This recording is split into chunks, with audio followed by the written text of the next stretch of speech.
The Senate Labor Committee is called to order. It is Tuesday, March 4th, and we're at about 12:36. We have a few bills before us today. And I'm just going to go in order. We have a couple of bill authors that need to get over to other committees, and we'll try to get through these in a timely way. First up, we have Senate File 1543. Senator Putnam has joined us with his bill on the Career Pathways Program. Welcome, Senator Putnam. And I will note for the record that we do have quorum.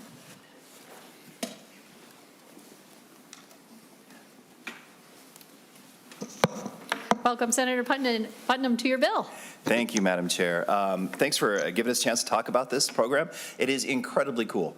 Those of you who might remember it from a couple years ago, one of the things I think that frustrates me in our work is that sometimes we have to operate in maybes and could be's and might be's.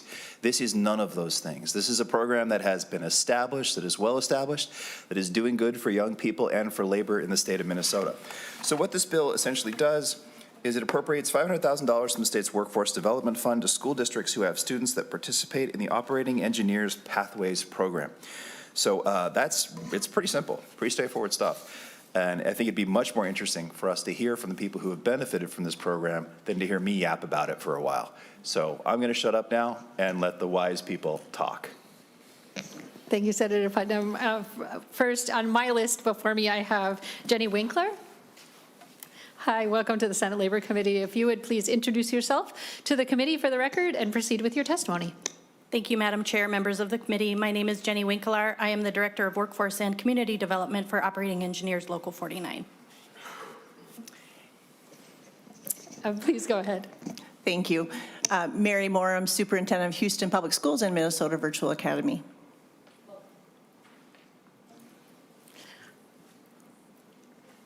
Oh, do we have somebody online, a third testifier? Oh, we're not plugged in. Oh, we have here, just a moment here. There we go. Excellent. Thank you, Madam Chair. Thank you for your patience, members of the committee. It's a good thing that I am the Director of Workforce Development and not in charge of technology. We're here today to talk about the Operating Engineer High School Pathway Program, a program that we felt we really needed to put together in partnership with Minnesota Virtual Academy in order to secure and retain the top talent that Local 49 has been providing out in the heavy equipment operations industry. We are here today to share the demands that we very well know as we walk into the Senate building even today, the demands that we see outside of the forklifts and the cranes as we even walked up into the building today. And so it's vital that we produce these young people to be interested in the field. So that's what this is all about. Some very promising things is the supporting wages, the top tier benefits, no college debt, and of course the skill jobs that can't be outsourced. All right, so first of all, the reason why we were chosen, Minnesota Virtual Academy, is that we are flexible and we can reach students all around the state of Minnesota. They stay at their local school districts and then they are able to take these classes remotely with hands-on events being around the whole entire state. They can earn high school credit, college credit, and apprenticeship credit. And this is free to all the high schools. Once they pass the course, they submit a form, and then we as a school district reimburse them back. And so that's what these funds are used for. We launched the OE Pathway Program in 2020. Students have enrolled from more than 150 school districts around the state. When we launched our first semester, we had 57 enrollments, and now this spring we have 333 enrollments. So the program has grown quite a bit. We also, we have our partners here with Minnesota Virtual Academy. We also recognize that some people learn very well virtually. Not everyone learns very well virtually, and so we launched an in-person program at Right Tech in the fall of 2023. Again, that program we piloted started with 23 students, and this year it tripled, so we have 60 students in the Right Tech program in person with an in-person sandbox. We're also in the final stages of a partnership with St. Paul Public Schools, where it will again be an in-person program and offer a sandbox with that elevated hands-on experience on a daily basis, with a sandbox that Local 49 and industry partners put together at no cost to the district. This is also in partnership with St. Paul Port Authority. As I mentioned, the Pathway program has grown substantially and has 333 enrollments this spring. The courses offered, we have 4 semester modules. We have construction exploration, basic grade and construction math, equipment fundamentals, and basic equipment maintenance.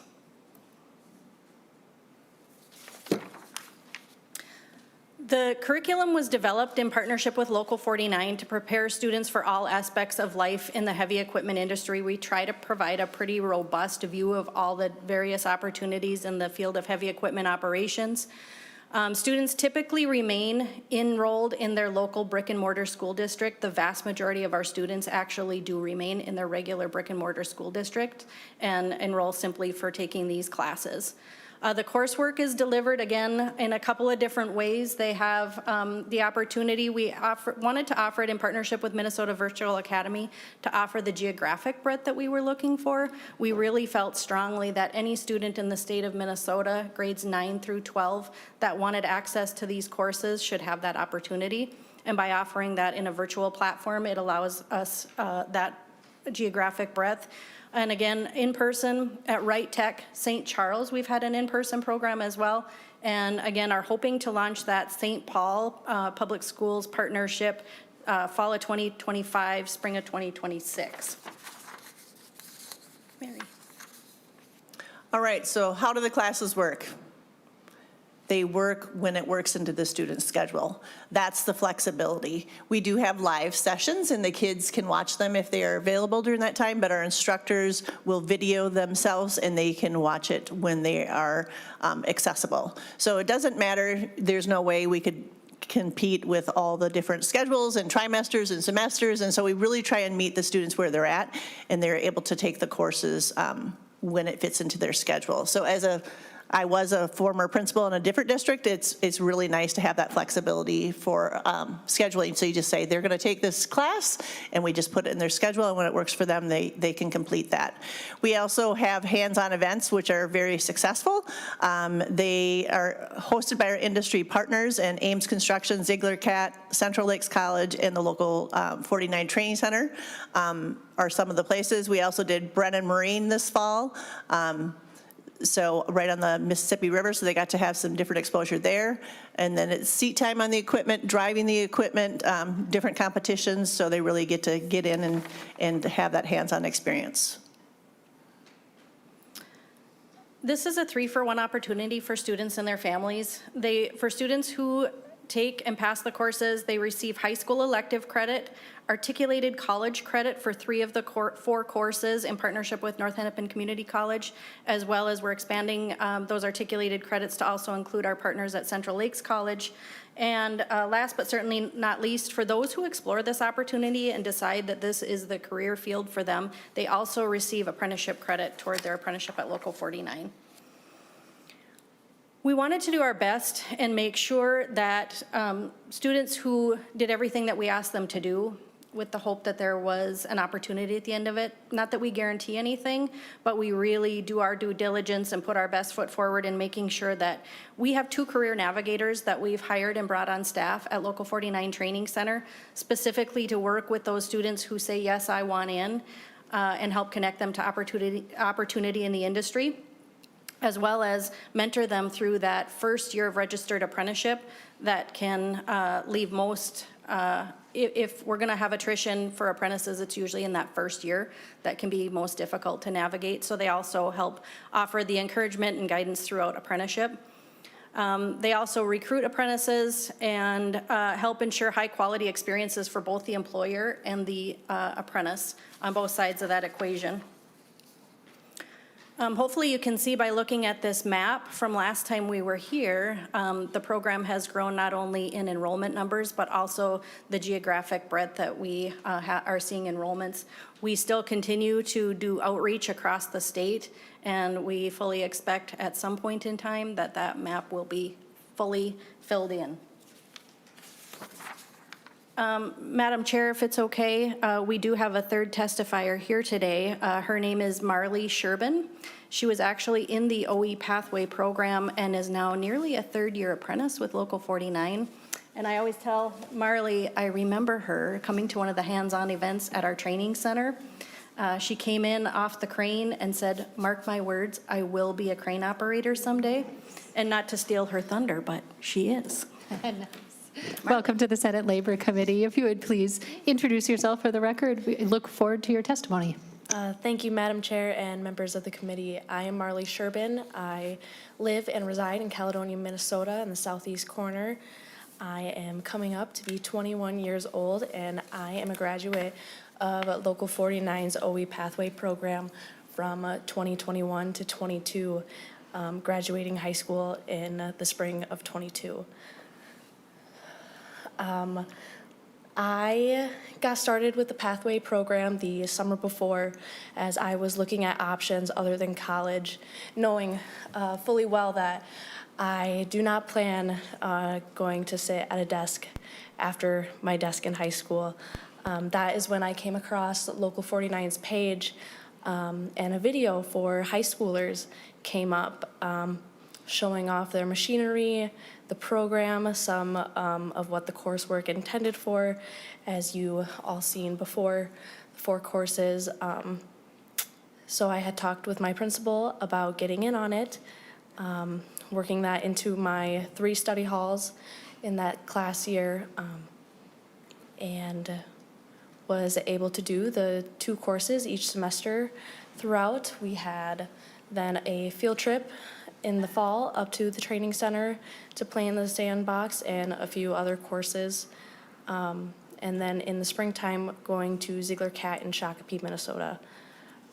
After completing of the 4 courses, Minnesota Virtual Academy and 49 then offered to juniors and seniors to take their Ramsey test, which is the your way of getting into the apprenticeship program. It's a basic math, reading, comprehension tests given out to test your knowledge and how fast you can react. And that was my way in, and having to wait until I turned 18 in July, I soon after became a member and went on to get a few certificates in machines like forklift and small equipment. And by the end of July in 2022, I was out on my first job site with Mortensen in southwestern Minnesota doing wind towers. Yeah. Thank you, Marley. Yeah, thank you. Can I just add, we were asking her the why, right? And she asked me as an educator on the way up, on the car ride up today, she said, "Why did you want to become an educator?" And when we were waiting out in the lobby, she said to me, she asked me this question myself, and I asked her the same question of her. And she said, "I got in that piece of equipment, and it just felt right." And I'm like, "Well, what's your favorite?" "Every piece of equipment I get in, it just feels right." Thank you. I would have to say that is true. I've had a lot of fun experience and have been able to travel a lot, even within these 3 short years of being in the union. And it's all about trusting your gut, because at the end of the day, you are in control of what you do and what you decide to do. And there's no better feeling than feeling right about what you did at the end of the day. So, thank you. That was in the curriculum. Thank you. Yeah. Thank you for your testimony. Madam Chair, just to continue, of course, we would tell you we're doing a great job and everything's rosy. We also wanted to make sure that we reflected the industry partners' perspective as well. And so we have a testimonial here from Ames Construction. No question, the hands-on events we do for the Operating Engineers Pathway are the best bang for our effort to recruit young operators. Ames happens to be one of the yearly rotations for hands-on events that we do. I should include as well that when we started this program, initially we kind of had to do a little bit of begging, groveling, and pleading. Would you host an event for high school students? It's all within the safety confines of a training environment. And now we actually have a waiting list for industry partners that are looking to host a hands-on event. We went from hosting 3 hands-on events last year to we hosted 10 in-person hands-on events this year with our industry partners. So as the program has grown, so too have the hands-on experiences for the students. Mary, impact on schools. Do you want to go on ahead, Jen? This is all possible because of the work that we've done here at the legislative level. Again, that money is going back to those school districts, and we're hoping to find more Marleys out there, right? So my job, this always makes Jenny a little bit nervous, but my job as a public educator is to find out what they do like or they don't like. And it's okay to sometimes rule things out. We hope that we're finding something, but this, as you can see, is very successful. Completion of the coursework and then also leading to the best, right? The best of what you're truly passionate about. And to me, that's why we're here. We want to give those opportunities to all of our kids throughout the whole state. The program has outperformed our expectations, which is a great problem to have. But what that means for us and why we're here today is to ask for additional investment in this program to continue to be able to serve additional students throughout the state of Minnesota. We just had our last event, 2 weekends ago now? 2 weekends ago? And we had 100% attendance. Not too many public education, you can say you had 100% of your students attend that signed up to attend. There was 100% attendance. Pretty amazing. That's what we have for you to do today. Thank you. Thank you all very much for your testimony today. We appreciate it very much. I do have a question. I'm wondering, how do you get the word out about the program to students throughout the state? What is the sort of mechanism for doing that? We do a lot of boots on the ground, and when I'm really happy to see that part of the state up there because that is the goal. It's trying to find the right audience, like who knows the kids? Is it the principals? Is it the counselors? Is it the parents that are involved? I remember that day she was up there because she's also a former one of my students as a principal. I'm like, hey, you're up here? You know what I mean? And now I'm the superintendent. I'm in a different role, and her mom was there with her too, and it was a bright sunny day, and I remember it distinctly.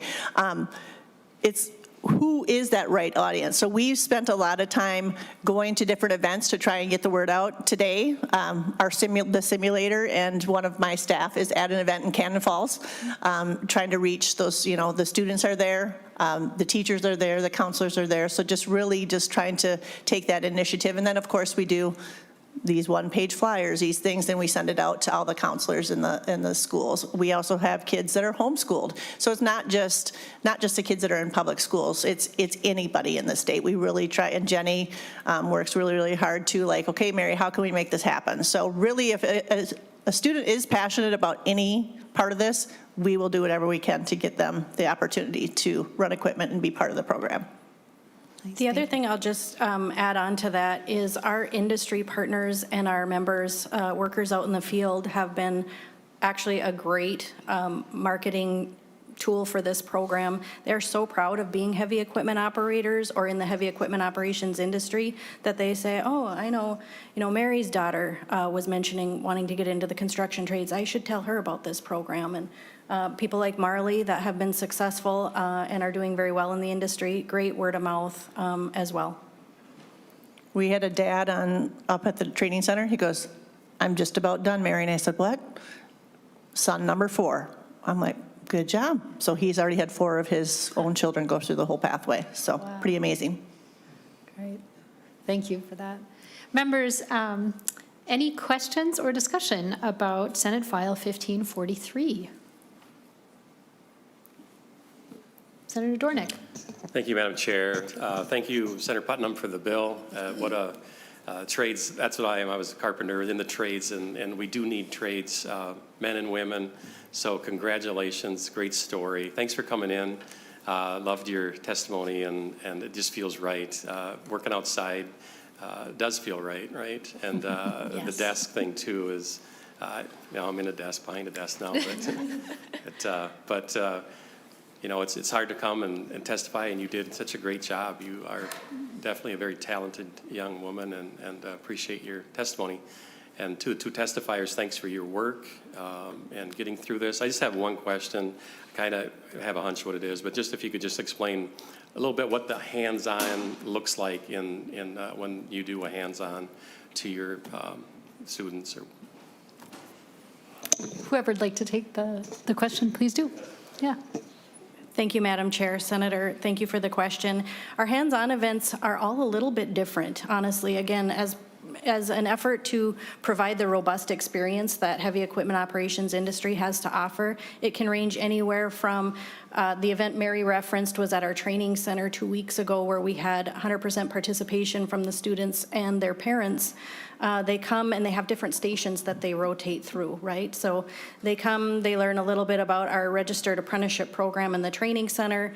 They went into the shop, learned a little bit about mechanics portion of the heavy equipment industry. One of the really cool activities that we did this year was all the students got to work on an engine.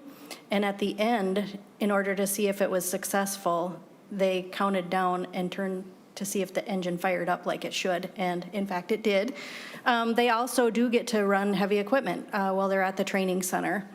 Other events that we've had in partnership with Ames Construction, they host a full-day heavy equipment rodeo at their training grounds in Rosemont.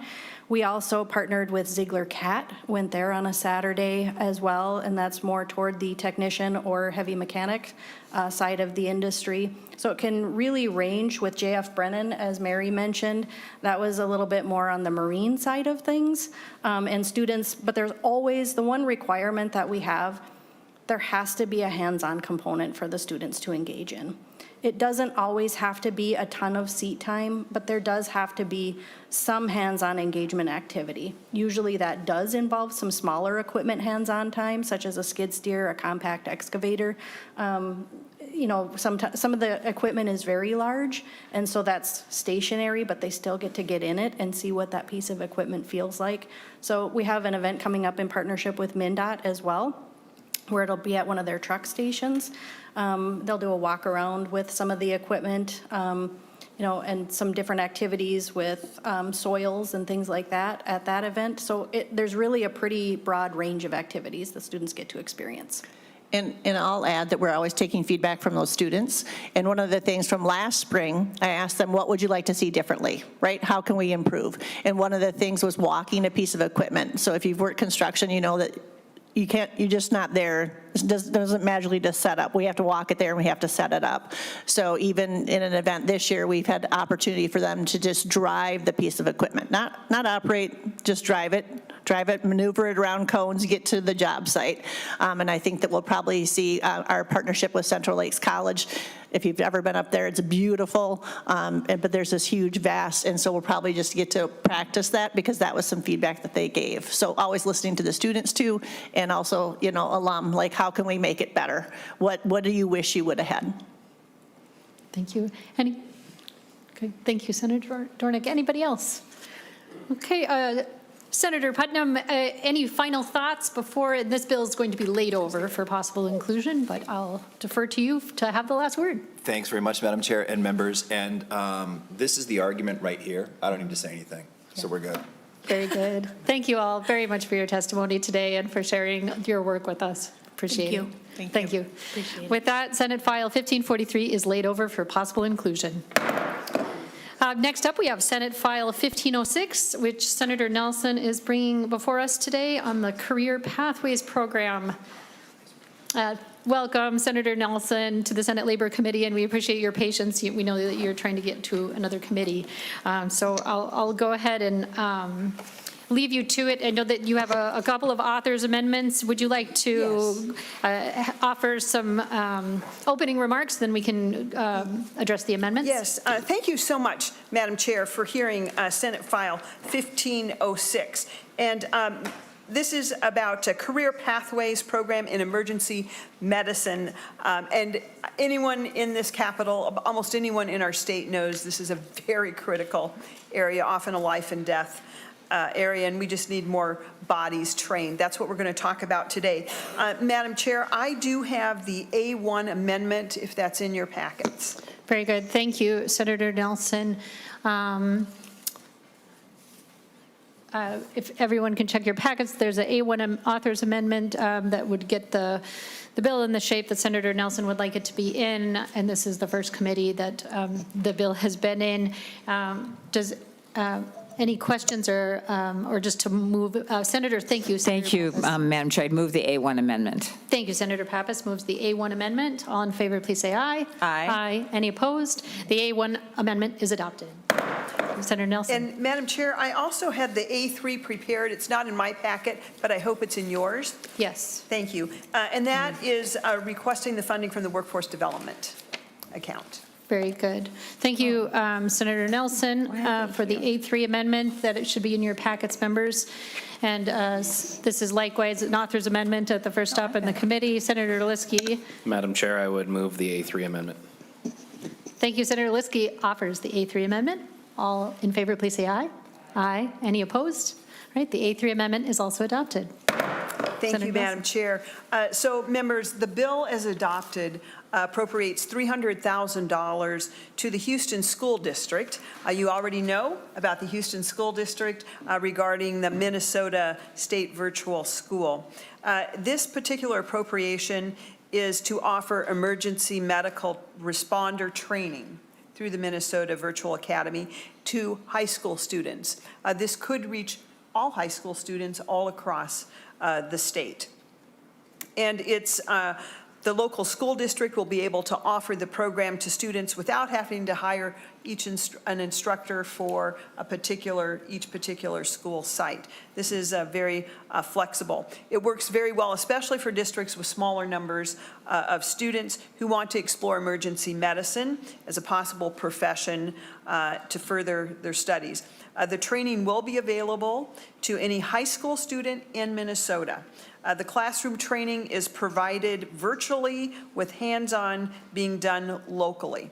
I do have a few testifiers with me who will be able to explain the great need for this. If I could turn that over to them, Madam Chair. Very good. Thank you, Senator Nelson. Well, on our list, we have Mary Morum and also Tom Fennell. Okay, welcome to the Senate Labor Committee. If you'd please introduce yourself and then proceed with your testimony. Hello, everyone. Again, Mary Morum, Superintendent of Houston Public Schools and Minnesota Virtual Academy. My former experience prior to being the superintendent is I was also a principal, and this has been a pathway that has been needed for quite some time, and just trying to find the correct way to do it. Learning over the past 4 years that we can do this as an entire state and how we can do this, and we have seen that done already. So we have a plan to do this with our emergency medical responders. 4 years ago, I got hired as a superintendent, and my local ambulance came in and said, would it be possible for us to come in and talk to your teachers? And I said, sure. Come on in. Let's see if we can get some on the volunteer fire department, or ambulance department, excuse me. From that, we were able to get 3 of our staff that were willing to volunteer and become certified. We also got a couple school board members out of the deal too, to also become certified. From there, one of those teachers became very, very passionate about it, and we were able to then offer this course. He has become a trainer. He is actually on sabbatical right now, becoming a paramedic, but he was able to teach this course. We offered it last year, and we had 9 students take it, and 7 of those 9 students passed.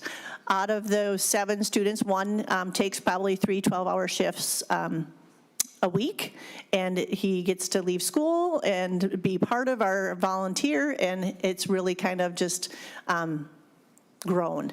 He testified with me last week, and he did just an amazing job. He's a man of many traits. He also had robotics this weekend up in Duluth, so he was not able to come with me today, but a great story. So From there, we have offered it, and we now have 26 students, and this is without advertising it to any other districts, 26 students currently in our program and our pathway right now.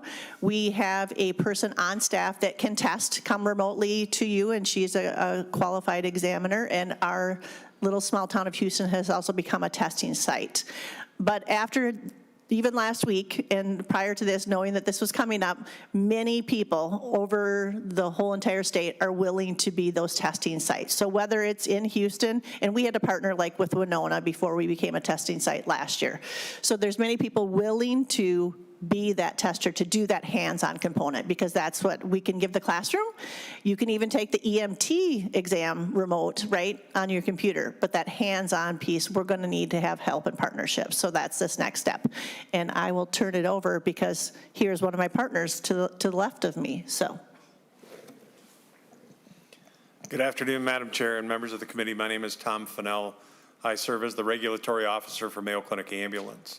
It may seem a little odd that a large corporation like the one I represent is here talking about assistance for high school students in the volunteer world. The ambulance industry, as you all know, is struggling to maintain its workforce. It's struggling to find new workforce, and it's really struggling to find a positive introduction to young students as to what we do and how we do it and why we do the things that we do. This is an amazing opportunity that's going to be afforded to all the students across the state of Minnesota. This is part of one of at least 3 bills that are going to be heard in various committees and hopefully the floors this fall. This one, the one that we talked about, I believe last week, I had 2 colleagues from Mayo Clinic Ambulance testify about an Earn While You Learn program and the history that Mayo Clinic Ambulance had in Austin and Albert Lea, Minnesota, as well as the paramedic scholarships that were endorsed and funded by the Senate and the entire state last year, and how they've been very successful, and we're hoping to continue those paramedic scholarships in the future. All of these are really paying attention to the workforce challenges that ambulance services are having across the state. So to find somebody who is new, to find somebody who is just trying to explore what emergency medical services is all about, and to have them at this early stage in life receive this introduction of emergency medical responder training is paramount to the success and the continued service that Minnesota EMS wants to provide to the communities that we all serve. So again, I speak from one service. However, I also represent the Minnesota Ambulance Association. Minnesota Ambulance Association is the vast majority of ambulance services across the state. We have like 270 ambulance services. And all of those, I can say very comfortably, we all want to see a positive workforce.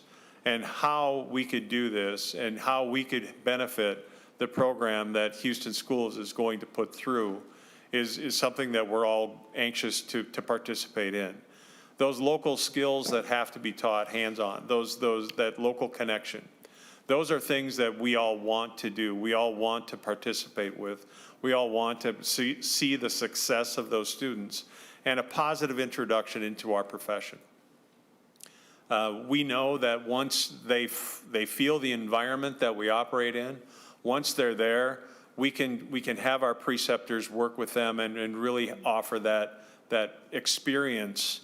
Even though we can't get them in the field until they're 18 years old, we can certainly have that time with them in the ambulances, showing the equipment, demonstrating and teaching what that equipment can do, and just the true difference that everybody that runs in an ambulance service today makes in the communities that they serve. This is a very important project. This is a community service project. This is something that is going to help our workforce challenges across the state of Minnesota and across the country. Thank you very much for your testimony. Senator Nelson, do you have any final words before we have a little discussion? Oh, sure. Well, I'll just kind of give you a quick, brief bill walkthrough. It does appropriate $300,000 from the Workforce Development Fund to School District 294. Someone asked me about that. Obviously, that's the Houston Online School. You'll see that in Section 1, lines 1.7 through 1.9. And the program will include up to 2 semesters of courses that must lead to eligibility for the emergency medical responder, the EMR, or emergency medical technician, the EMT. And you'll see that also in Section 1. I think those are the most important things you want to know. Also, there is prioritized outreach to students of color, indigenous students, students from low-income families, students in rural areas, and any underserved community. Again, that's in Section 1. I guess it's all Section 1. It's just one section. But there is a report required, Madam Chair and members, and that is detailing the program participation, spending, student experiences, and recommendations for improvement. And Madam Chair, you might have, I think, an improvement to that piece if you have that amendment. And would you like me to speak to the rationale of the bill, or do you want to add your amendment? Thank you, Senator Nelson. We could go ahead and take care of that abbreviated A2 amendment, Sure. if that's okay with you. Yes. Then I think that we'll be done with the amendments. Members, there's an A2 amendment in your packets, and as you can see, Senator Nelson and I had some discussion about that amendment before we began our hearing today. And where we'd like to kind of bifurcate that and adopt lines 1.4 through 1.8 of the amendment. So that all pertains to that second, just adds one more piece to what would come in the report, so that it would include the number of participants that sat for and passed national certification exams while in the program. And so, yeah, thank you very much, Senator Nelson, for agreeing that would be a friendly amendment.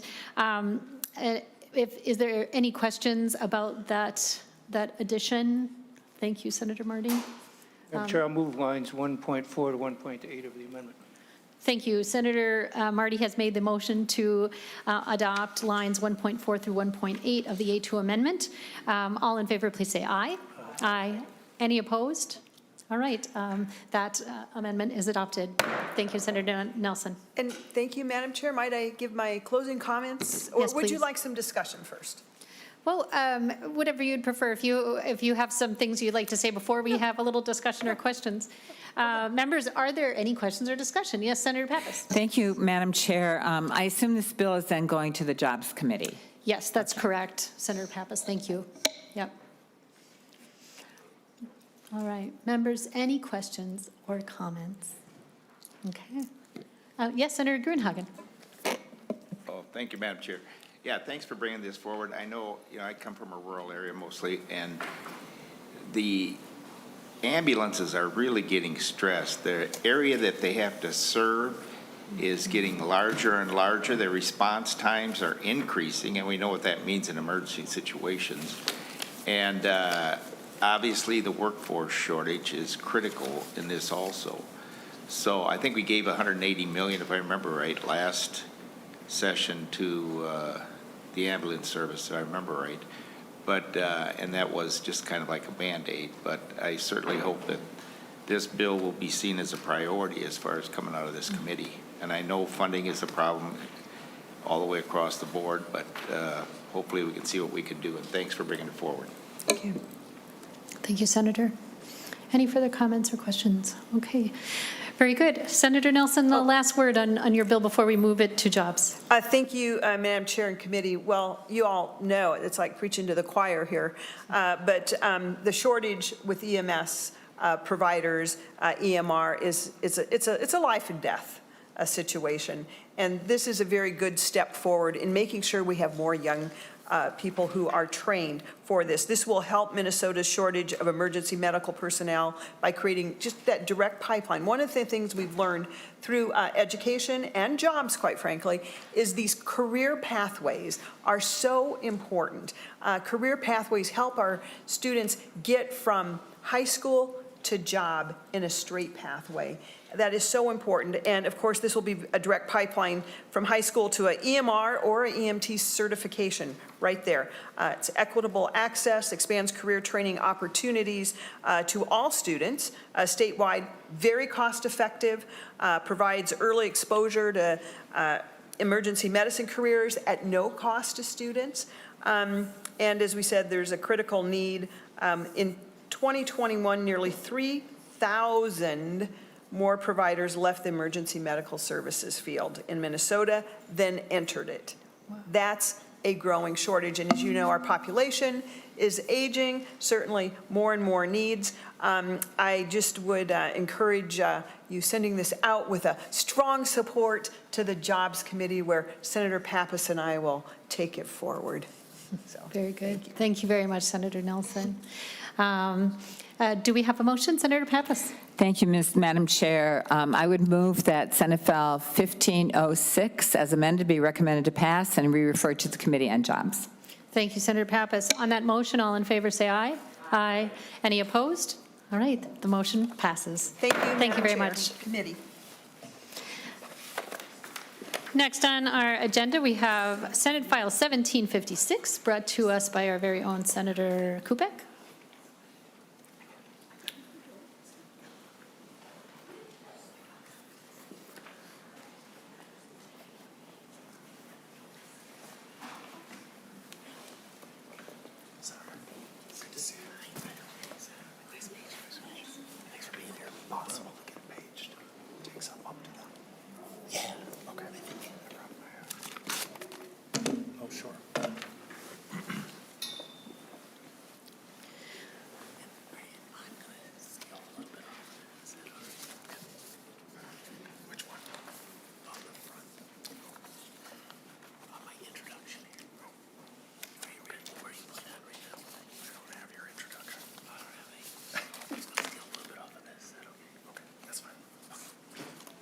Welcome to your committee, Senator Kupec. Thanks.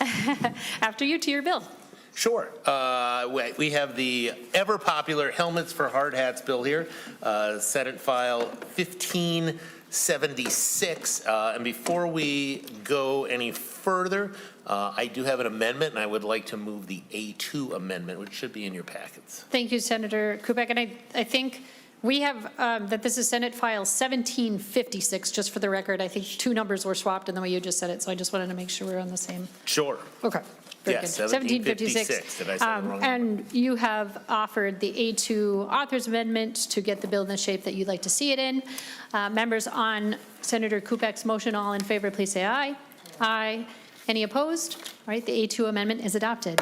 Thank you, Madam Chair. And I will just mention the A2 has one little kind of just clerical error we caught in the thing, and then it does ask that each year a formal report be submitted, and I think this is a really good program, and I think the data that comes with it that backs it up is something we should get and we should tout for the great work that we are doing here for veterans in the state of Minnesota. So Helmets to Hardhats is a national nonprofit organization that connects the National Guard Reserve, retired transitioning active duty military members with skilled training and to quality careers and opportunities in the construction industry. Such training is offered by apprenticeship training organizations, and because these apprenticeship programs are regulated and approved at both the federal and state level, veterans can utilize their Montgomery GI benefits and supplement their income while they are learning valuable on-the-job training. Impacts since being created, Minnesota Helmets to Hardhats has had more than 1,200 service members enrolled in the program, with nearly 230 of those individuals placed in construction careers through registered apprenticeship. This ratio is higher than any other state for placement through Helmets to Hardhats. Overall, Minnesota is ranked 6th in the nation in the program for placements, despite having a much lower population than the top 5 states. So we have, maybe Minnesotans aren't the best at tooting their own horn, but we have something to be happy about. And I also love the fact, too, that particularly this program focuses around mental health with our veterans, and so it's a really good win-win program here for everybody. Very good. Thank you very much, Senator Kupec. And we have next Justin Rost. Am I saying that correctly? Yes. I'm sorry if I'm mispronouncing your last name. If you'd please introduce yourself and proceed with your testimony. Thank you, Madam Chair, members of the committee. My name is Justin Rost. I am the director of the Minnesota Helmets to Hardhats program. I'd actually like to defer to our testifier, Calvin Belfry, who is a participant of Helmets to Hardhats and now a carpenter. So, Very good. Thank you very much. Welcome, Mr. Belfry, to the Senate Labor Committee this afternoon. If you would introduce yourself for the record and then proceed with your testimony. Thank you, Madam Chair and members of the committee. My name is Calvin Belfry. My journey for Helmets to Hardhats started last year. I pretty much wanted to get into the trades, but I had little to no experience. But I am college educated and I was in the Navy, so I ran into Justin, and he pretty much got the information over to me right away. I told him my love for woodworking. I do wood burning, so that's what sparked my interest in carpentry, but I didn't know really how to swing a hammer like that. So he gave me the information. I literally signed up like within the hour, and ever since then, my life has changed. I've learned so many great skills to enhance my life over this past year. I just finished my first year of schooling at the Carpenters Training Institute, and I have made amazing connections with people. I have been able to network. I was no good at that until recently, so that's been great for my life. Been able to provide for my family in ways I didn't even think possible that early on, so I really appreciate Helmets to Hardhats for giving me an opportunity, and they're great mentors. I talked to a gentleman named Tim Stender and Sam Heimlich. They've been mentoring me this whole year. They're always accessible. They pick up their phones right away. I'll try not to bug them too late in the night, but they always answer their phones for me. So I really appreciate this, and hopefully I continue my career in carpentry and continue to take advice from the mentors at Helmets to Hardhats. So, yeah. Thank you very much for your testimony. And if there's any further, yes, Mr. Rost, if you'd like to offer an additional some thoughts. thank you, Madam Chair, members of the committee. Calvin is one example of the benefit of the Helmets to Hardhats program here in the state of Minnesota. Last Friday, I was here testifying not as the director of Helmets to Hardhats, but as a veteran in Minnesota going into registered apprenticeship programs. You may remember that was a very emotional testimony from other members who showed up that day. And their stories, my story, Calvin's story, are all very similar. It's us going off into service, coming back from service, and realizing that as much as people appreciated our service, our skills when we come back are not necessarily a top priority by an employer. That being said, the Helmets to Hardhats tries to bridge that gap. Part of what we do is working with the building trades and working with the registered apprenticeship programs is supply information and routes into the registered apprenticeship programs to give them a career, not a job, but an actual viable career to raise their families, to pursue the American dream. Now, those two the testimony you did just hear and the testimonies you heard on Friday, I'd like to turn your attention to your packet also. There is a couple of testimonies in there, one from Mr. William Epps.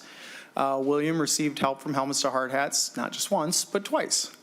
He ended up being laid off, showed up at another job fair after we got him into registered apprenticeship program with the Carpenters. And when he showed up, we were able to help him find another job and get back to work where he is still working now. As a matter of fact, the reason you have his testimony sitting on a piece of paper and him not here is he is working today, so he couldn't make it. The other testimony is from Zach Johnson. Zach Johnson is a Marine Corps veteran, Purple Heart recipient, and a disabled vet. He also, although he didn't come through the Helmets to Hardhats program, he does have a background in construction, but he went to work for DEED as a DVOP, helping disabled veterans find jobs. When he heard about the Helmets to Hardhats program, we partnered together and we helped a lot of his veterans find ways into careers. Then Mr. Johnson moved over to working for McEwen in employment, where again, we partnered and helped people who were on the edge of homelessness, veterans on the edge of homelessness or already homeless, get into careers inside of the building trades and inside of registered apprenticeship programs. Zach then moved to the county veteran service field, where he was a county veteran service officer in Sherburne County. He did still provide information to workforce centers about helmets, hard hats, new people that were coming through that didn't know about the program. And again, there we helped more people get into the trades. And now Zach is working for Disabled American Veterans and has started his own nonprofit, and both of those have also sent people to Helmets to Hard Hats. And as a testimony to our outreach and the way we partner with other veteran organizations, I'd like to share this plaque. And if I could get a page to bring it up, I'd love to share it with you. Each of you can see it. This is the Community Partner of the Year from the Department of Veterans Affairs Vocational Rehabilitation Team. This was awarded to Helmets to Hard Hats in 2023 for outstanding work in the veteran community. This program has proven time and time again that it is a viable program, and I'd like to share just some new information that Senator Kupec did not have. We are still compiling a finalized report for Mindali this year, but I would like to give you some more current information. So we work with the National Helmets to Hard Hats program to make sure that we can verify apprenticeship participants, to make sure that we're not giving numbers that don't work. We want to make sure that they're verified through Mindali and through the National Helmets to Hard Hats program. And I can tell you that right now we're at around 47 veterans that have entered this year into the trades. We are also over 1,500 participants in the program now. And we had 278 veterans utilize the Helmets to Hard Hats program this year alone. On top of that, as you can see through the award going around, we won the 2023 Vocational Rehabilitation Community Partner of the Year Award. And nationally, the Helmets to Hard Hats program was recognized as the 2024 Hire Vets Medallion from hirevets.gov. This program has meant a lot to me. Being part of it and being able to be the director of the program has meant a lot to me. Every day we get to see new veterans impacted by the work that this program does, and we get to see their lives change for the better. So I hope that we can continue to do so.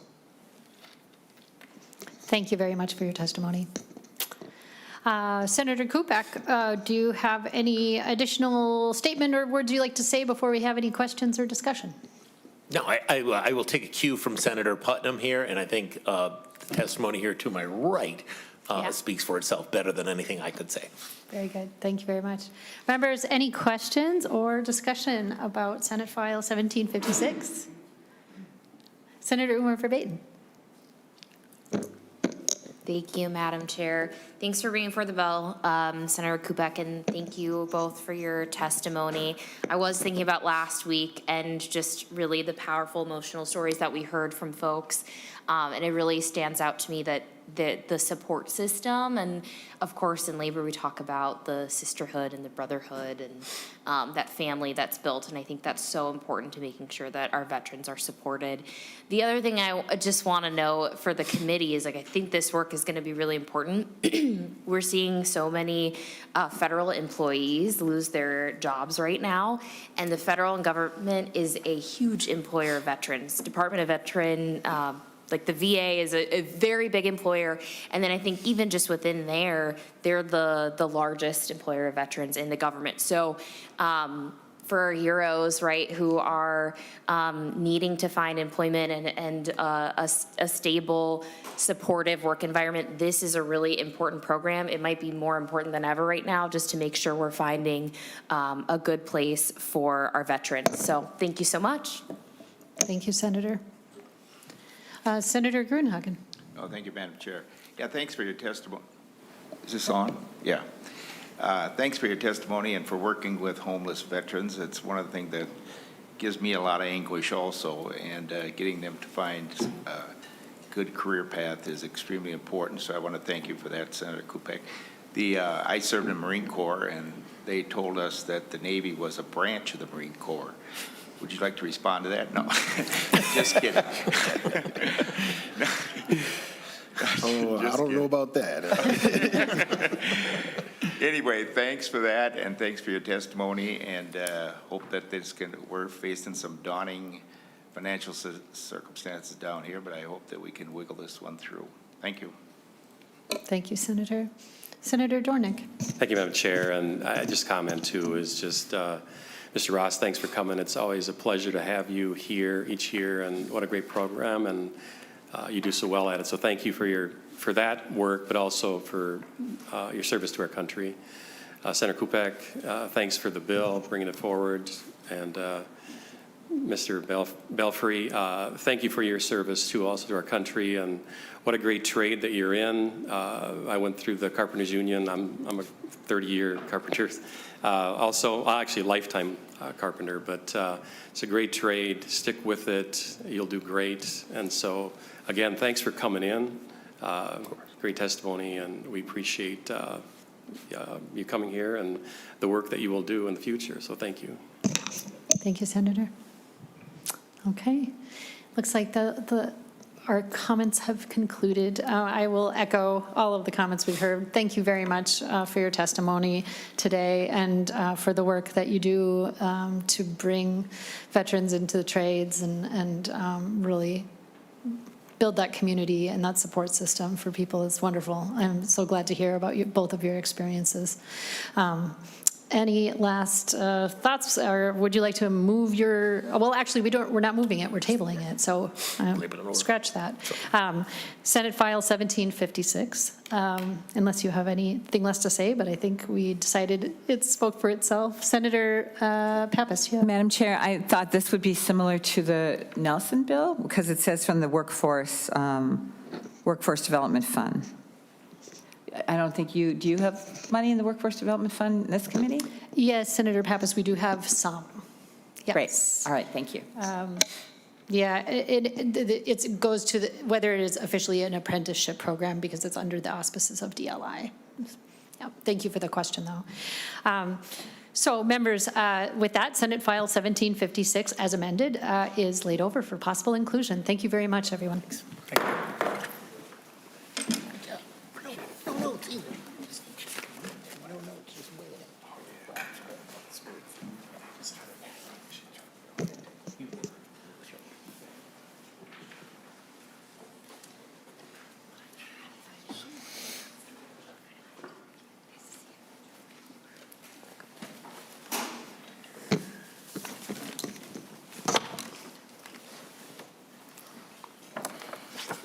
Okay, next up, we have Senate File 1508 from Chair McEwen. Thank you very much, Mr. Chair. And I do have an A2 amendment. I also just have some very brief opening comments, but perhaps if we could move the A2, I'd like to move that A2 amendment. The A2 puts the bill in the shape that I'd like to see it in, and also provides for the report that had been added to the previous bills that we've seen as well. So everyone should have a copy of that A2, and I'd like to move it. Great. Chair McEwen moves her author's amendment, the A2 amendment. Any discussion? Otherwise, those in favor say aye. Aye. Those opposed, nay. The amendment passes. To the bill, Senator McEwen. Thank you very much, Mr. Chair, members. This bill is an appropriation for the Building Strong Communities program. This is a multi-trade apprenticeship readiness program serving Minnesotans in the Twin Cities, Rochester and Mankato, and the Duluth and the Iron Range. The goal of the Building Strong Communities program is to provide individuals with an opportunity to start a career in the building and construction trades with the knowledge and skills needed to successfully enter a registered apprenticeship program. In particular, it has been successful at connecting women, BIPOC community members, and veterans to careers in the building and construction trades. Building Strong Communities is guided by construction industry professionals and is focused on the long-term goal of creating career opportunities for program participants in partnership with the industry, a post-secondary institution, community organizations, project owners, and users in municipalities. And Mr. Chair, I also have a couple of testifiers here in support of Building Strong Communities. Thank you very much. Senator McEwen. Go ahead and say your name for the record and continue with your testimony. Thank you for being here. Mr. Chair, members of the committee, my name is Rick Mardigan. I am a U.S. Navy veteran, tin can sailor, just to put that out there right now. And I'm lucky enough to come here today by way of being a retired tile layer with Local 1 Minnesota, Bricklayers Local 1 Minnesota, North Dakota. I'm here today to share the impact of and success of building strong communities. It is a statewide apprenticeship readiness program designed to introduce and prepare Minnesotans for a career in the building and construction trades. BSC is not just a workforce program, it's a pathway to lifelong careers in the skilled trades.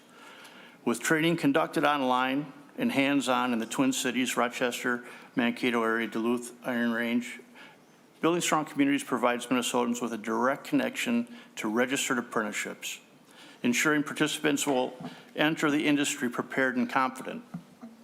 We achieve this by working hand in hand with construction industry professionals, registered apprenticeship programs, post-secondary institutions, community organizations, project owners, and municipalities.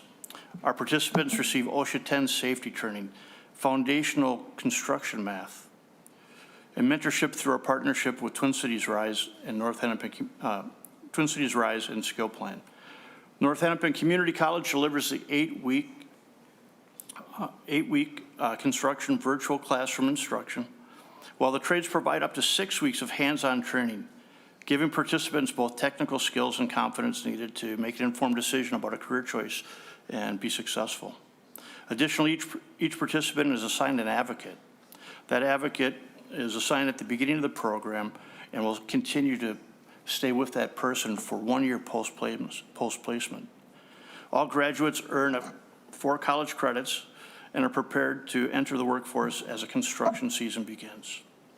BSC's success is reflected in our numbers. Enrollment has nearly tripled from 43 participants in 2022 to 127 in 2025. Completion rates are strong, with last year's completion rate at 105 persons. Total 3-year placement is 134 individuals into great registered apprenticeship programs and careers in the construction industry. BSC also extended its impact beyond adults through our youth career exploration program in partnership with Construct Tomorrow. Construct Tomorrow was founded in 2013 to bring awareness to high school students about the remarkable post-secondary career opportunities that exist in the building construction trades. Since its launch in 2013, Construct Tomorrow is connected with over 75,000 students statewide and more than 500 high schools across Minnesota with hands-on experiences and one-on-one mentorship. This past year alone, Construct Tomorrow, 5,200 students participated in 10 events statewide, many walking away with a newfound awareness that construction apprenticeship is an accessible, viable, and rewarding career. As we continue to expand opportunities in Minnesota in the construction industry, your support is vital in ensuring that we can continue this training, provide high-quality, hands-on training that strengthens our workforce and builds that next generation of skilled trades professionals who contribute daily in their communities. With that, I would conclude my portion of this presentation, but also I'd like to introduce 2 of our testifiers that came with me today. A first-year apprentice and a second-year apprentice. And to my right is Keelan Newman. He is a second-year heat and frost insulator for Local 34, and a first-year apprentice, Darlissa Squires, and she is a first-year apprentice with Operating Engineers Local 49. Thank you, Mr. Newman. I think I'm saying that right. Please state your name for the record and go ahead with your testimony. Thanks for being here. Thank you, Mr. Chair and members of the committee. My name is Keelan Newman. Like he said, I'm with Local 34 Heat and Frost Insulators. I'm currently a 10-year serving. I'm currently in the Army Reserves. I'm serving as a psychological operations specialist and a combat camera product specialist. Reason that I chose his program, and I say chose, is I reached out to multiple different programs, and Rick's ability to be prompt with me was a lifesaver actually at the time. This was about 2.5 years ago. Everybody's kind of got their different situations and different stories. Mine at the time is I was going through a divorce. I was currently located and isolated in Rochester, Minnesota. My mother had just moved to Atlanta with my father, and they started a company down there, and I didn't have the luxury of following. So this was kind of leaving me in a situation of, now I'm here. I need to kind of get myself back to my family, which was currently located in the cities. And I was dealing with, at the time, unfortunately, homelessness. He wasn't aware of the point. His ability to take his class online allowed me to have the flexibility to tune into his class via my phone, my computer. Sometimes I could go to the local library. I could go to my truck, whatever I needed to do to get in, into the class and the opportunity to be there. With that, I was kind of just wanting the opportunity to get into Local 34 at the time, which I'm currently in. I actually am the son of a journeyman who works there, and and I had originally gone there seeking, employment, but was turned away. They said, "Hey, we just don't have any openings for you. Regardless of not your father being in a union member, we're booked up when we have a long waiting list." And I said, "Well, is there anything I can do to get in? I'm really in a dire situation. I need to be located back to cities, and I need employment now, something more stable." And, the first thing they recommend was his service. They said, "Well, you could try Building Strong Communities or Helmets to Hardhats or, all these different services." I reached out to multiple different ones, and Rick was the first person to give me a call back. When you're putting your money out there, you also want to see it have a quick response. I personally say, with that, I was given the opportunity to get in front of different employers, different apprenticeships. I was having calls back. I was having the opportunity to do work trainings, talk a little bit about my story, and these guys were so quick to help me, all the way from giving me gas cards from Rochester because I couldn't afford it, be dealing with a divorce and everything, and not just cash. They would give me a gas card to Hy-Vee. I'd go and fill up my truck at Hy-Vee, and I would drive out to my job site in LeSueur, either Minnesota. Sometimes it was, St. Cloud, wherever the apprenticeship need me, because that's the case of it. These jurisdictions are pretty large. So having the program, having the ability to provide me work boots, a gas card, and really kind of got me there. Was able to get my first, second, third paycheck while he paid for my OSHA. They paid for all these things that front loaded me and got me on the job site sooner. So now within, a couple months of taking his class, I'm out of living in my truck. I'm out of, I'm back with my family. I got my own town home. I'm now, luckily, I do have my own town. I found out I'm going to be a dad. My life's great, with my fiance, and the program really actually pulled me here. I did take time out of my work day and didn't care about the money because I wanted him to know that this program was important to me. So, and that's the truth of the whole point, Yeah. Thanks for telling your story, Mr. Noman. I think next we have Ms. Squires. Am I saying that right? Yes. Okay, please state your name for the record and go ahead with your testimony.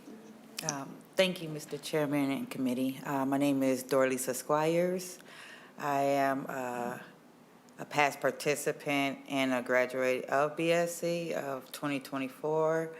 I graduated in April, and I started my career as an operating engineer with the local 49ers in May. I really appreciate Rick and the program. I too was homeless and came a long way.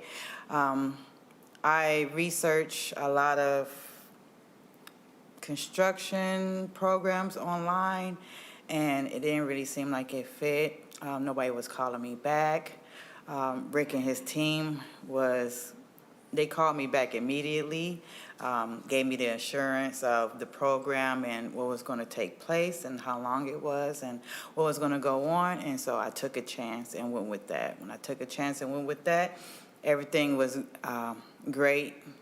The way he had it set up, how he had his mentors, the North Hennepin Community College, how they reached out and how they got involved in the Mentorship Matters with Twin Cities Rise. It's like everything fell in place. And when everything fell in place, I knew that this is something that I wanted to pursue and keep going along with it. They had field trips for us so we could look at the different sites of the construction so you could see what you might be doing on a daily basis and what you might get yourself into. And they provided us boots and tools for us. And so that really helped for, you know what I'm saying, we don't have the money like that, and tools are expensive, and boots are too. So I really appreciate them starting us off with the essential needs of what we would be getting into when we start our first day on the job. And I just appreciate Rick, so, yes. Thank you so much, Ms. Squires. And with that, I believe that's all the testimony we have for today. So we will go to questions or comments from members.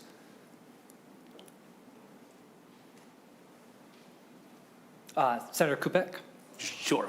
Thanks, Senator McEwen, too, for bringing this bill. And Mr. Monaghan, I mean, I don't think you could have picked out two better testifiers. These stories are touching, compelling, and it speaks, to the work you do. And I think largely, too, just the whole suite of bills that we've had today show the need for the apprenticeships and particularly around our veterans, too. So these are all really great bills. Really proud of all the work we're doing here today. So thank you, Mr. Chair. Thank you. Couldn't agree more with Senator Kupec. And with that, we'll maybe go to Senator McEwen for any closing thoughts she might have. Thank you. You're fine. I think I'll follow in the tradition of today and say that I think that we've had the best closing comments that we could have. I appreciate very much the honor of being able to bring this bill forward, and thank the testifiers and ask for your support as we lay it over. Awesome. Well, with that, we will lay over Senate File 1508.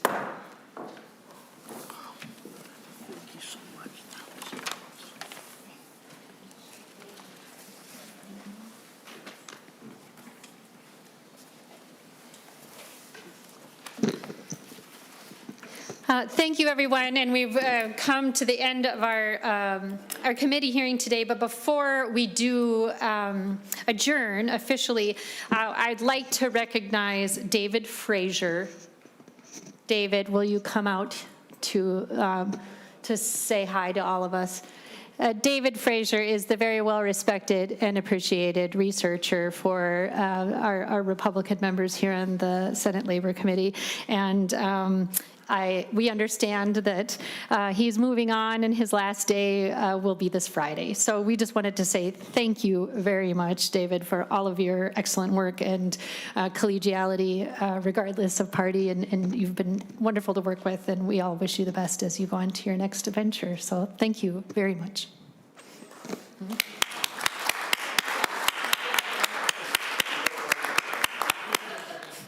Thank you very much. With that, the Senate Labor Committee is adjourned.